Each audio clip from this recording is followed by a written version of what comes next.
Welcome to the Wasteland News Network. We are at another new location, Thunder Mountain Substation and the Skyline Drive entrance. Now, right now in the public test server, there's an event happening at the substation about every 20 minutes. So I managed to find a quiet time to come on in and see the lore in here. So far, we have this fella named Craig and his Caddy. Go away! Okay, we'll give him a minute on his computer there. Looks like a little check-in point when you drive through, or used to drive through the mountains to the National Forest. Ranger Haley's Terminal. So I had a quick look at this. It's basically the park has been successful, lots of kids and things like that. There's fires.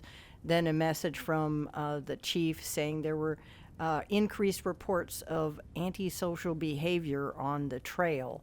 So nothing super, enlightening there. There's a note here, a memo. Hopefully not my last. We were attacked by these things. They're, let me get the page, hard to describe, electrically charged. We understood that going towards the storm would be dangerous, but you can't expect that. I've got to find where the other group have set up camp. If you find this note on my corpse, take care of my cat. She doesn't deserve all this shit, and she's not picky with food, so don't worry about her. Signed, Craig. Now, that's Craig. So I'm not sure, because this is the PTS, whether he's supposed to be here or not, or somewhere else. I don't know. I assume that he needs to be here. Again, we have a lot of these lost individuals, and they are electrically charged. They're pretty cool. The dialogue is amazing. They've done an amazing job on that. Okay, here's the entrance fees that were pretty high back then. Okay, so if you head west, that is Rapid Inn Camp, the High Knob Lookout, and the Visitor Center, which we've at least knocked off 2 of those, and the archway down there. I'm not giving you all of the locations because some of them do not have lore, and they're really kind of cool to find on your own.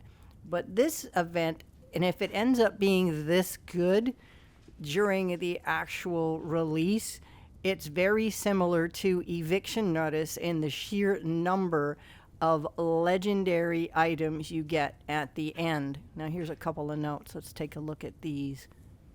Okay, Harvester Risks.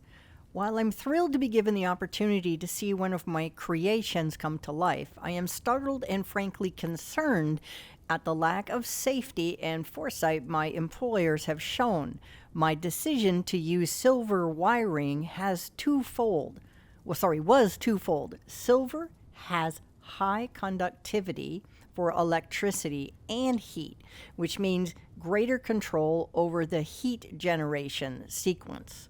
Unfortunately, I was under the impression these were prototypes. Use of the silver wiring introduces a serious long-term risk because the wiring, because it's not copper, I've stopped reading, becomes more stable with use, and she didn't figure out how long that the structure would actually last and not fall to pieces. And the second concern was with the venting chambers in the control bunker. They are exceptionally unorthodox. So why would empty, unshielded rooms around batteries aid the heat dissipation process that was designed to direct the heat into the ground? And those venting rooms are dangerous and should never have human interaction. Well, we guess what happened there. So anyways, the wildlife may be affected, the shifts in electromagnetic fields because of the storms. Should we really be doing this? My employer's one of the most efficient machines possible and spared no expense. And apparently the words possible source of infinite electricity were too important to care about anything else. So we kind of know what usually happens when they do these kinds of experiments. And in fact, they disguised it as a normal power substation. And As the mind responsible for the prototype, I feel it would be remiss of me to leave the workings behind these wondrous contraptions a mystery. So he's left us a high-level overview on how the Lightning Harvester works. You initialize the Harvester boot protocol and it will start the storm creation process. It heats the atmosphere directly around them, creating pockets of hot air that will then discharge upwards. And these pockets of warm air rise into the cooler air and begin to cool, but still retain more heat than the air around them. So this creates a feedback loop and begins however, due to the constant stream of hot air from the harvesters, this cooling air and vapor is pushed back up into the atmosphere, which eventually that's what causes the clouds to form. And during this cycle of heating and cooling, the water droplets become bigger and rubbing against each other, which causes friction and generates electricity. And by discharging small amounts of electricity, using reserve kept from the last cycle. Now that the storm is created, the next stage is for the harvester to dissipate it safely. They are designed to be struck by lightning. And when this happens, the harvesters retain the charge from the lightning strike and store its energy in the custom silver cord battery reservoirs built into the base of the harvester. And once sufficient energy has been gathered, the storm dissipation cycle can be activated. This will flash cool the air around the harvester and project it upwards into the storm cloud, kill the hot air, causing the friction, one more page, and allow the water vapor to fall properly as rain droplets. This reverses the effects of the storm, resulting in clearer, chillier weather. So everything you ever wanted to know about a lightning harvester. And that's what causes that giant vortex above this area. It's kind of cool, actually.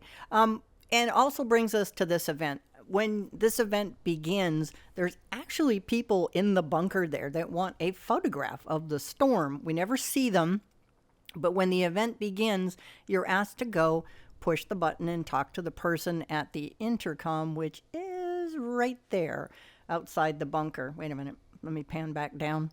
Over there. That's the intercom and the door into the bunker. So, like I said, this event is really fun.